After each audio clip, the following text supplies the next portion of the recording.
Yo, what's up? This is an updated tutorial, special request here for the creative block. This is going to Zira, and looks like they were using my older tutorial that shows you how to keep the music going after a player is eliminated.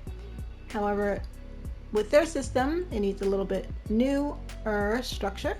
We're going to go ahead and go through that. The structure is players spawn, the music does not play when they're spawned, and they're going to reach a certain point and hit a trigger that will only trigger once, that will play the music on a global radio.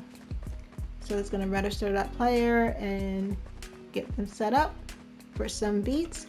And after that, if they are eliminated, it's going to unregister them from the global radio and register them to a new radio. This radio will be on a loop. Every time they're eliminated, it will continue to play. So before I get into the settings, let me go ahead and run a play test so you can see what it looks like.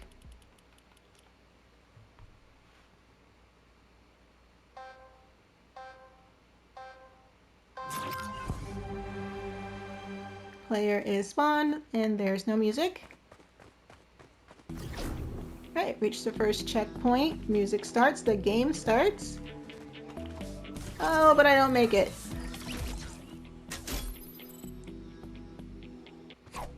You can hear the music continue. And let's say I make it to the second level. I reached another checkpoint, but I don't make it again. The music continues to play.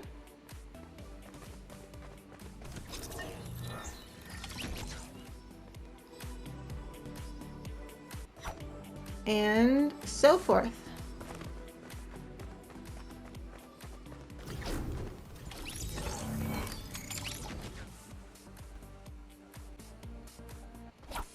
Keep in mind that every time a player is eliminated, they're going to have to run over this checkpoint. If you have multiple checkpoints and you want to ensure they don't miss the checkpoint, you might want to have some type of system that's going to register them to the next checkpoint,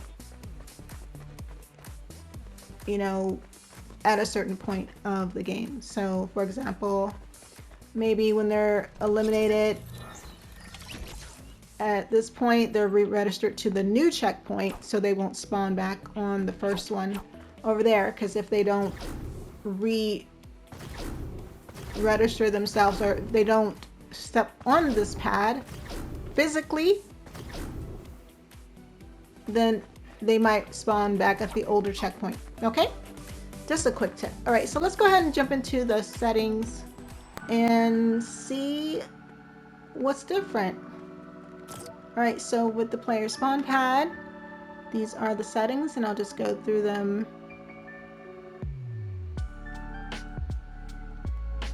a bit slowly here. There are no functions.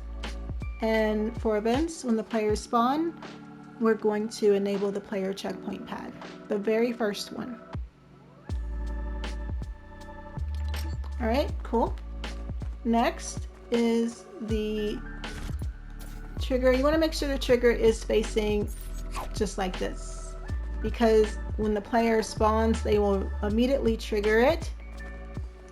And sometimes if they spawn, they may not land on top of it and it may not trigger. So it's really important that it's standing up like this. All right, let's take a look at the trigger.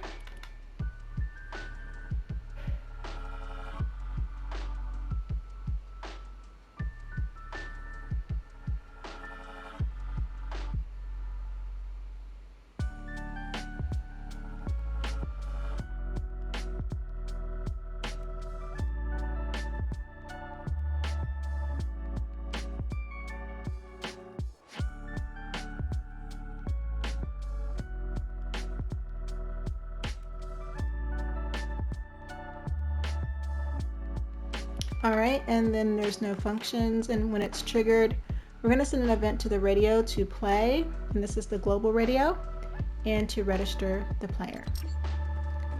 The checkpoint pad,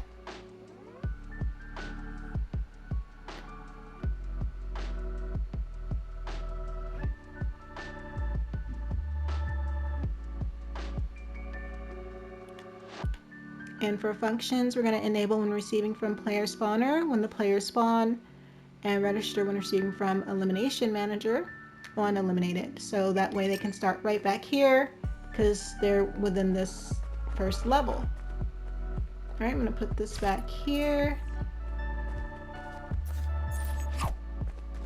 And just like before, for the damage volume, this is just here for tutorial purposes.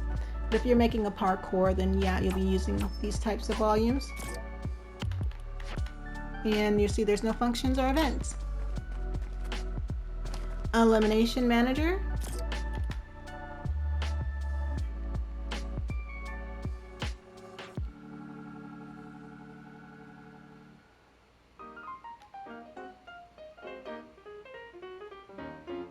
And if you're doing this in UEFN and you're using event binding, sometimes it's best to start a session and go into the game and do it this way.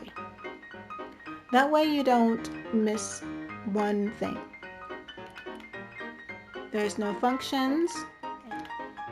And for events, on eliminated, we're going to send an event to player checkpoint pad to register and the trigger LMT8 to trigger. Alright, so I just changed the names of the devices. They're practically doing the same thing they were doing over there. Alright, and for the trigger, these are the settings.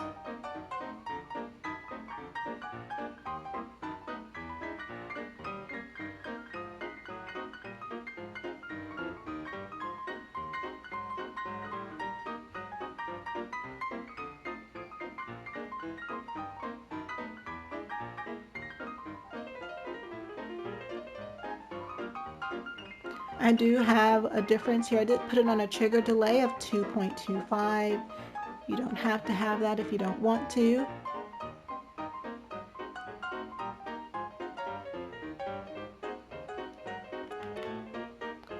And then for functions, we're going to trigger when receiving from Elimination Manager T8 when eliminated. And then for events, when it is triggered, we're going to send an event to the radio to play. This is the main radio. And to register the player and to unregister them from the global radio. And then all the settings should be binded. Let me go ahead and take you through the main radio and you can see the settings here.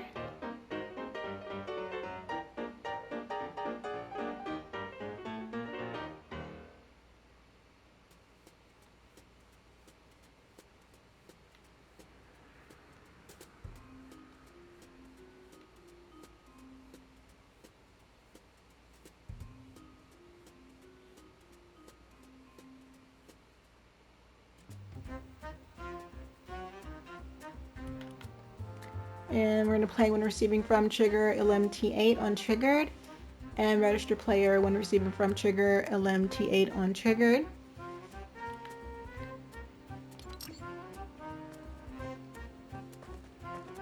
And then the global radio.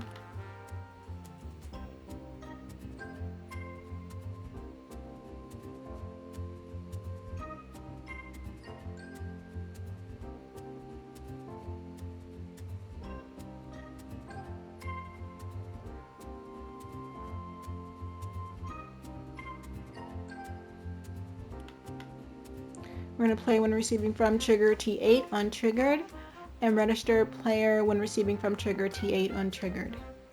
We're going to unregister from trigger LMT8 on triggered, and there's no events. Alright, I do hope this updated tutorial helps you out with your future game flow and you're able to incorporate it into your map. Alright, I'll see you in the next video. Bye!